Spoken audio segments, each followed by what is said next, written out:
Hello mga mamshi, good evening, another day, another mini vlog for today's video.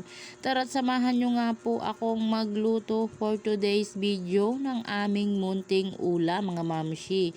Napagdesisyonan ko nga po na ang ulam na lang po namin ay 3 eggs and skinless po dahil wala nga po akong maisip na ulam today. Ayan na lang para madaling lutuin.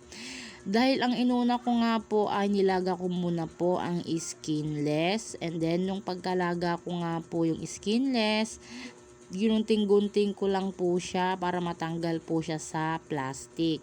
And then nung pagtapos na po, ako naman po ay nagpainit ng kawali, and then nung mainit na po yung kawali, nilagyan ko na po siya ng mantika, syempre para lutuin na ang ating lulutuing ulam today.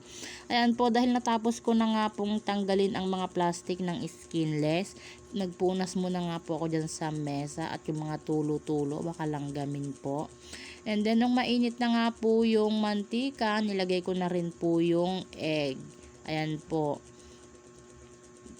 Dahil pinaikot-ikot ko pa po yung egg para matanggal po yung di pa naluto sa gitna po. Ganyan po ang aking ginagawa pag ako ay nagluluto ng egg na pinirito mga mamshi. Yan. And then nung pwede na nga po yung egg, binaliktad ko na rin po siya mga mamshi. And then nung alam ko na nga pong luto na po yung egg, hinango ko na rin po. And then next naman po ay ang skinless. Yan po ay aking ipiprito pa rin po kahit nilaga ko na po siya mga mamshi. Syempre para matanggal ang mga germs, kailangan natin munang ilaga syempre. And then nung pagkatapos nga po yan, alam ko nga pong konti lang yung mantika, nag-add pa po ako ng mantika dyan mga mamshi. Ayan po. Dahil medyo luto na nga po siya, ayan.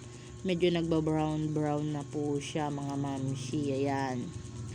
Thank you for watching. See you sa next mini vlog. Babush!